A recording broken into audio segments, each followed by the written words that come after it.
Welcome to Parvasi Media Group, and you're watching Parvasi TV. This is Harneha Gulati. I'm going to be your host today. We're going to be together for the next 3 hours, and we are celebrating 16 years of Parvasi Radio and also launching Parvasi TV. Woohoo!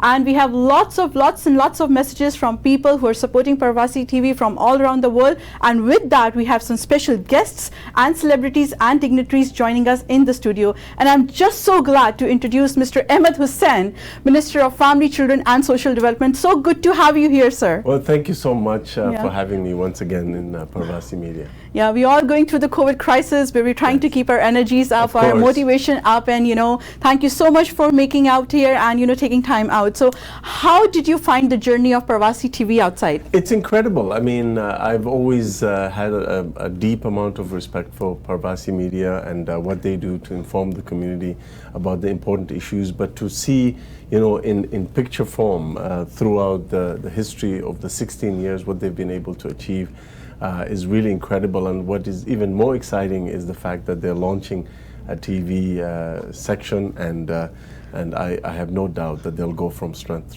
to strength. So it is for me an amazing to witness such an amazing journey and an amazing contribution to the community and to Canada. I'm just so glad to hear that. Also, the ethnic diaspora is increasing day by day. We see a lot of immigrants coming from different parts of India, Pakistan, and other Southeast Asian countries. And we obviously want to be connected to back home, and we also want to be connected to Canada. So we're hoping that when we're going to be broadcasting 24-hour news from India or Pakistan, we should also be broadcasting the news from Canada. Absolutely. And people here who have immigrated and who are becoming Canadian citizens.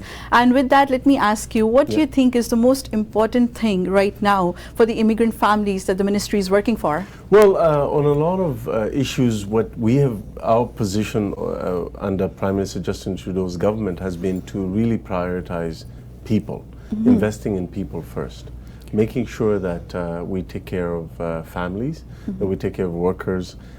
This is a once-in-a-lifetime pandemic.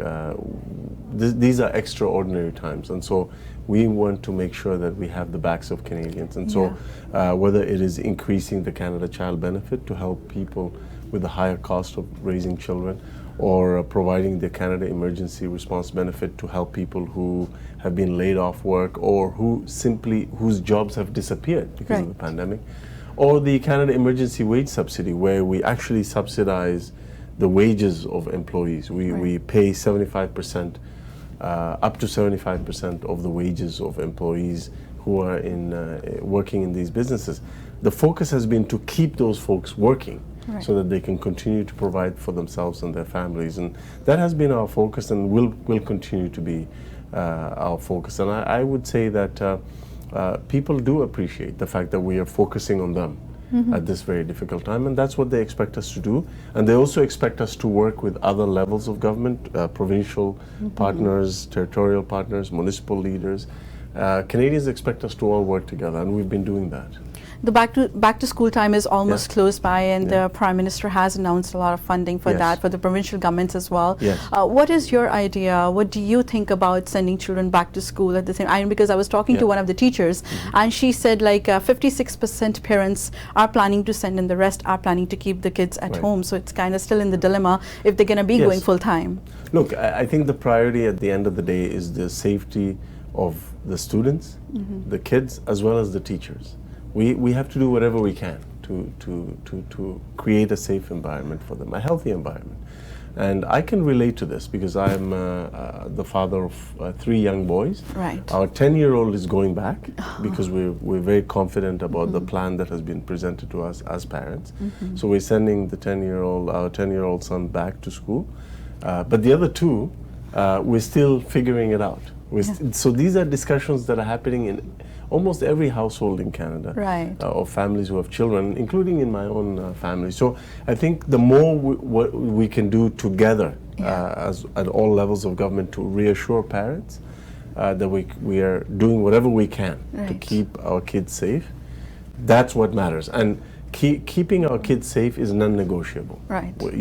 We have to make sure that it's a safe environment for our kids, but also for the teachers. Okay. And that is why, even though this is an area of provincial jurisdiction, our government came to add more resources to the province's efforts to reopen the schools safely. So you saw Prime Minister Justin Trudeau come down to Toronto and make an announcement of $2 billion to all provinces and territories. And not only that, make the funding flexible so that every region can use that money in a way that meets their local circumstances. So could you elaborate a little bit more on flexibility? Yeah, so the flexibility is whether you need to create a little bit more space, whether you need to change your ventilation system or use some of that money for cleaning supplies or personal protective equipment. It doesn't matter. As long as you're using that money to create a more safer environment in the school system, that is why the money is there. And we're getting that money quickly to provinces and territories because we feel that, parents need a little bit more assurance. They've been expressing those concerns and they need us to all work together. And so even though it's provincial jurisdiction, we stepped in to say, okay, we will add these extra resources, $1 billion this fall and another $1 billion next year. Again, to provide that certainty of funding for this academic year. Samosa and sweet factory ਤੁਹਾਡੇ ਇੰਨੇ ਸਾਲਾਂ ਦੇ ਸਾਥ ਤੇ ਵਿਸ਼ਵਾਸ ਲਈ ਧੰਨਵਾਦ ਕਰਦਾ ਹੈ। ਅੱਜ ਅਸੀਂ ਇਸ ਕਾਬਿਲ ਹਾਂ ਕਿ 500,000 ਡੱਬੇ ਦਾ ਆਰਡਰ ਫਿਊ ਆਵਰਸ ਵਿੱਚ ਰੈਡੀ ਕਰਦੇ ਹਾਂ। ਸੋ ਆਰਡਰ ਛੋਟਾ ਹੋਵੇ ਜਾਂ ਵੱਡਾ, always remember pure vegetarian, highly hygienic, HACCP and GMP certified. Samosa and Sweet Factory, 1850 Albion Road, Unit 6, Etobicoke. Call 416-241-2600 or 416-213-1165 or visit samosasweetfactory.com. Canada ਵਿੱਚ ਸਾਡੀ ਹੋਰ ਕੋਈ ਲੋਕੇਸ਼ਨ ਨਹੀਂ, so beware of copycats. Bright life home renovation.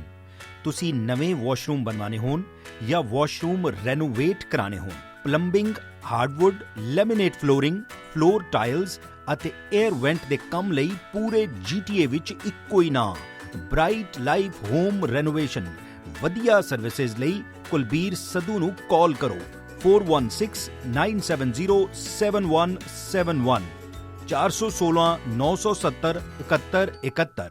Home life liberty ਹੁਣ Angus ਦੇ ਵਿੱਚ ਖੁੱਲਣ ਜਾ ਰਿਹਾ ਹੈ ਨਵਾਂ ਪਲਾਜ਼ਾ। ਬਰੈਂਪਟਨ ਤੋਂ 45 ਮਿੰਟ ਅਤੇ ਬੈਰੀ ਤੋਂ ਸਿਰਫ 10 ਮਿੰਟ ਦੀ ਦੂਰੀ ਤੇ। ਜੇ ਬਰਾਰ ਬ੍ਰੋਕਰ ਆਫ ਰੈਕਰਡ, ਇਹ ਪਲਾਜ਼ਾ ਅਗਲੇ ਸਾਲ ਸਮਰ ਵਿੱਚ ਬਣ ਕੇ ਤਿਆਰ ਹੋ ਜਾਏਗਾ। Exclusive units available ਹਨ, convenience stores, restaurants, pizza store, beauty salon ਅਤੇ ਹੋਰ businesses। 4163012650 416-301-2650।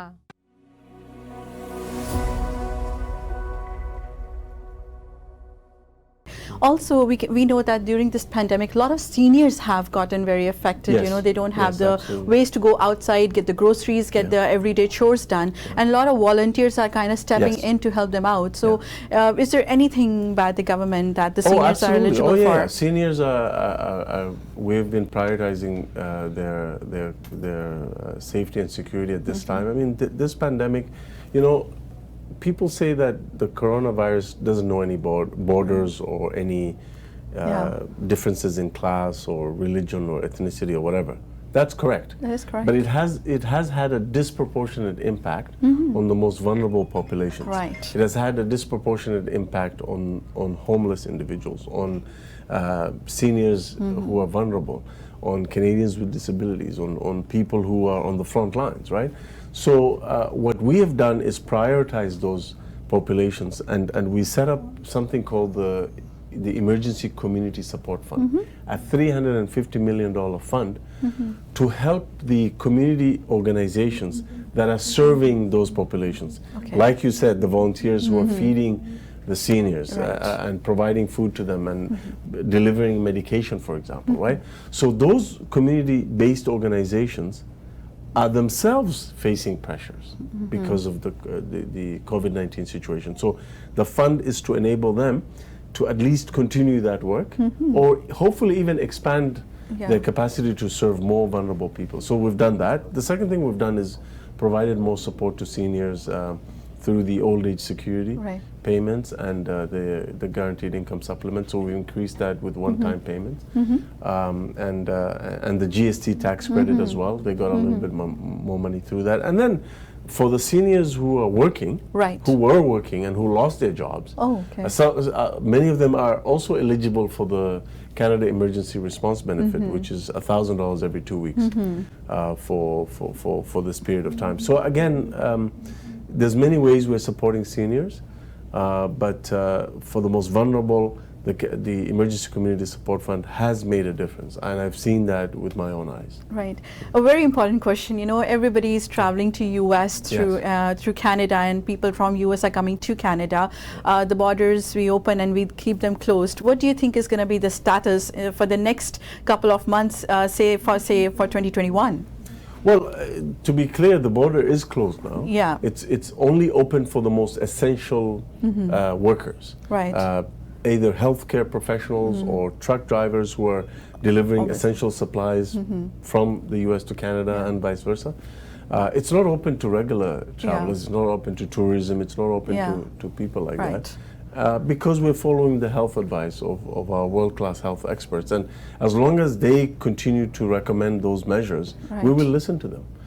The safety and health of Canadians is the priority. It's not easy to close the border with our largest trading partner, but we have to do what we have to do to keep Canadians safe. What do you think about 2021? How is it going to be like? Look, I mean, the early stages. It's hard to predict because everything depends on our behavior now. So as long as Canadians continue to socially distance, to put on the masks, and to take the right steps, as long as we follow the healthcare advice, we can really flatten the curve and hopefully get into a situation in which we prevent a second wave. But again, that's half of the answer. But the other point is what happens in the United States, what happens beyond our borders. And because United States, the cases are obviously rising. Absolutely, and so we have to make sure that we protect Canadians. So we'll continue to re-examine that issue. So far the border is closed, but whether we open or not will not be a political decision, it'll be a health-based decision. It'll be a decision where we respect the health advice of the healthcare experts. I wanted to bring this to the notice because we're going to a lot of shops, we're going to a lot of businesses, small businesses, big businesses. They're very short of stock. There's not much coming from different sources, from different countries. Do you think the Canadian government is going to devise a policy or a strategy for the foreign workers to come and kind of start by bringing in here and start Canadian production? Well, on some issues, yes. So like, for example, personal protective equipment, we have ramped up the capacity of Canadian businesses to produce locally. Hand sanitizers, other PPE, but even other equipment like ventilators, for example. So that is already underway, and we have had very early in the pandemic, we put together a strategy with a lot of resources to support local production. For the long term, I think the supply chains around the world will recover. I mean, goods are still coming from the United States. We still receive food and other supplies from the United States. So that hasn't stopped. There have been some temporary impacts on the supply chains. However, if you talk to the big grocery stores and others, they'll tell you that there's no danger of food running out in Canada. They've managed to adjust their supply chains and things are holding on. At the same time, we've provided a lot of money to through our agriculture budget to provide supports to those farmers, to fishers, and also doing a lot what we can to also facilitate conditions for temporary foreign workers, make work more safe for them, and put more protections there. But we've also introduced immigration measures to ease people's difficulties. For example, in the past, if you're a temporary foreign worker and your work permit expires, you would have to leave the country and apply from outside. That is correct, yeah. We've made a temporary change to that, whereby you can apply from Canada now. Okay. The same thing if you are a temporary visa holder who got stuck in Canada and who who has no way of getting out, we're now allowing those folks to apply for a work permit so that they can help us meet our labor shortages. So we have introduced a number of those measures. For international students, we're allowing them to work longer hours if they're engaged in something that is fighting COVID-19 pandemic. Again, recognizing that we need people to help us meet our needs. There were some students who reached Toronto Pearson Airport and they were sent back, around 20 international students. Okay. And they were like, you could do the programming online. Why did you have to come to Canada? And they're like, oh, no internet, no electricity. So couldn't they stay here? What was the basic reason for that? I'm not familiar with that case. Okay. It's hard to comment on very specific cases. Okay. But look, I mean, our borders have been closed for a really long time for good reason, except for essential workers. And so there must have been a really good reason for the Canada Border Services Agency to deny them entry, but I'm not familiar with the particular circumstances. Well, thank you so much, Mr. Hussen, for coming to our studio, coming to Parvasi TV. We really hope to see you more here, discuss more on topics, and please bring us the latest news, the latest that the Canadian government is doing for everybody. And well, thank you so much for having me. I've always enjoyed coming, from time to time to Parvasi Media, and I want to congratulate you on 16 strong years of serving the community, serving Canada, creating prosperity and jobs for the community members, and I wish you the best for the new TV channel. Thank you so much once again. Thank you. Thank you. And before we proceed further, let's go to see some of our supporters, some of our advertising supporters giving us some wonderful messages.